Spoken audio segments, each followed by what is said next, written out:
Hey up, Rayvers. Got a spot of pugilism for you this week, and a classic underdog story. It's Rocky!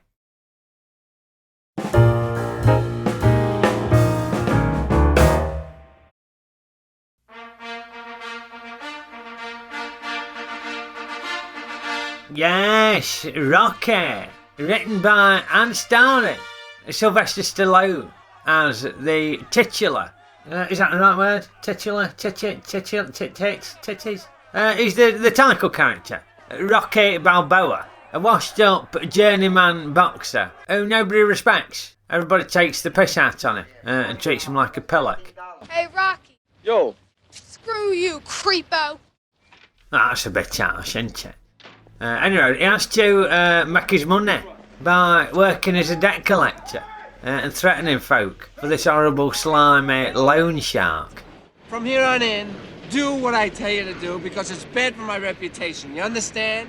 You got it, Rock? And he treats him like a pelican now, as does his driver. So long, meatbag. That's a bit harsh, isn't it?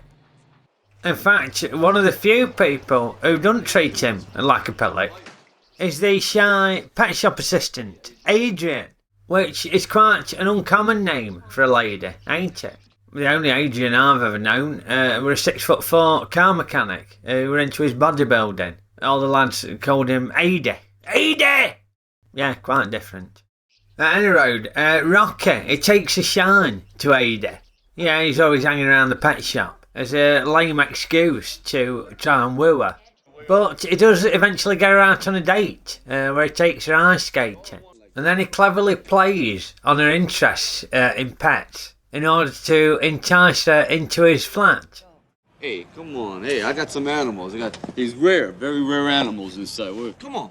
Yeah, he means his trouser snake, doesn't he? Yep, sorry, love. And once he's got her inside, he tries to seduce her by whipping his shirt off. Yeah, look at that. She's got his armpit right in her face. He's obviously using his scent to attract her. Probably, utilising his pheromones.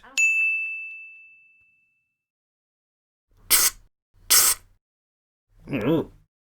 Anyway, Rocky gets a lucky break because the world heavyweight champion Apollo Creed is left iron dry after his opponent drops out of a fight. So he needs to find an opponent, and he settles on Rocky. This is what I'm looking for. The Italian Stallion. Now, the character of Creed were apparently based on Muhammad Ali, and the bloke playing him does a brilliant job of being a cocky sod. But you can't help like him. He's got this charisma. Great job by Carl Weathers, the actor. That even though he's an arrogant arsehole, you still like him. Even though he treats Rocky like a pelican. Yeah, I'm Italian. Well, now what does that mean? That means if he can't fight, I bet he can cook. Oh, that's a bit harsh, isn't it? So Rocky has to garrison a proper trainer, and he enlists craggy old Burgess Meredith to train him up, who was said had previously treated Rocky like a pillock. I said that before, you dumb dago! That's a bit harsh, isn't it? But despite being plagued by send out, he gets his arse in gear and starts going up early to go training. Oof, can you do that? Can you have raw eggs? I thought they give you salmonella. Yeah. Anyway, he's able to go the distance for Creed, which nobody expected him to. Creed underestimated it, and all the pundits wrote him off. They thought he was going to be crap. And the emotions are running high at the end of the fight because neither fighter wants to give up. Even though Creed's underestimated him and he's got busted ribs, he refuses to give up. And Rocky won't give up either, despite the fact he can't see and he's got a busted snout. And one of the things I thought were great is that Rocky doesn't win at the end. Spoiler alert. No, Creed wins a split decision. But Rocky's just delighted he's gone the distance. And you see him just shouting out for Ada. Ada! Rocky! And he's conquered his personal demons. And all the folk who treat him like a pillock, they all now think he's great. But Rocky, he just wants Ada because she was the one who believed in him from the start. It's a terrific emotional climax to the movie. Now, not only were he an underdog in the ring, but Rocky were an underdog at the Oscars, you know. And the winner is Rocky Irwin Winkler. Oh, look at that bloke, top left. He's livid, isn't he? Rocky. You just saw him lose his scent for a second, didn't you? You could tell. He were fuming. Look at his face. There, look at his face. You need to see more of that at these award ceremonies, don't you? You want to see their honest reaction, don't you? Not sort of grinning and clapping, going, oh, I'm so glad they won. Yeah, right, bollocks. No, he can't believe it, can he? What did he produce, anyway? All the President's Men. All the President's Men. Fair enough, that were a good film. But yeah, runner-up, mate. Or first loser, as we say in the trade. Now, it was so successful that it spawned tons of sequels and spin-offs. It's still going now. Everybody loves a little bit of Rocky. Although some of the fight scenes, it started to get a little bit far-fetched. I mean, this one, they're just swinging haymakers at each other. If any one of them connected properly to knock their head off, it's like watching an episode of Bottom.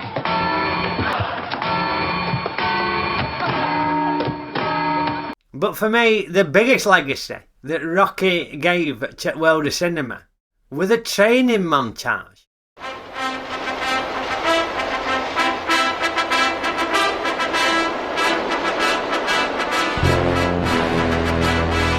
Yeah, the training montage. They're 10 a penny now, ain't they? But they weren't all that common back in the 70s. I mean, by the time it got to Rocky IV, I mean, that whole bloody film was just a load of training montages linked together. And part of the reason the training montages are so good in Rocky is down to music. Yeah, the music's inspirational.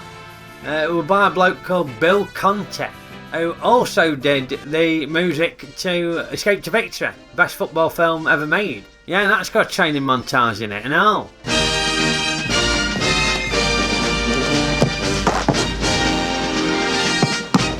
It gets you going, doesn't it? It gets you going. It was so good it even inspired Michael Caine to do some training. I'm yours. Yeah, that's a bit harsh, isn't it? Righto, on to race ratings. And I were hoping for good things before I watched this. Didn't expect it to be amazing, so we're expecting a 3-star film. And I thoroughly enjoyed it. I thought it was terrific. Still holds up now. So for me, Rocky is a 4-star, 3-star film. Yeah, something about it. It makes it inspirational, doesn't it, Rocky? I think the combination of the music and the training montages. When you hear that brilliant music, it just makes you want to get going, doesn't it? Just makes you want to do some training, doesn't it? Yeah.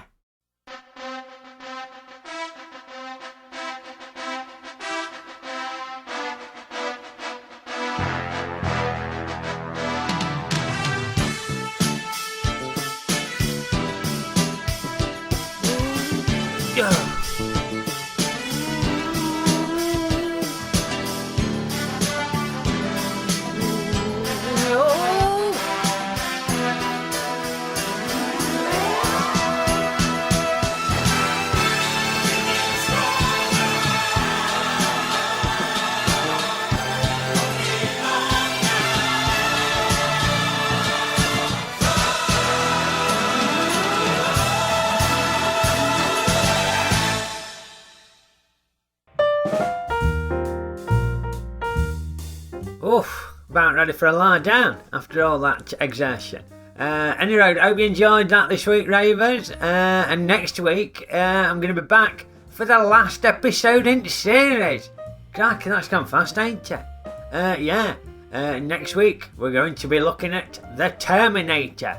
Yes. But in the meantime, come and join us for a race night on Saturday nights, 7:30 in the dining room. I'll pop a link in the description below. And make sure that you like this video, smash the like button, share it with your mates, and subscribe to the channel if you ain't already. Right, I need to refuel after that. Get myself some protein and carbohydrates. See you next week. Okeydoo. Ho ho ho ho, egg and soldiers. No danger of salmonella with these bad boys. Oh no.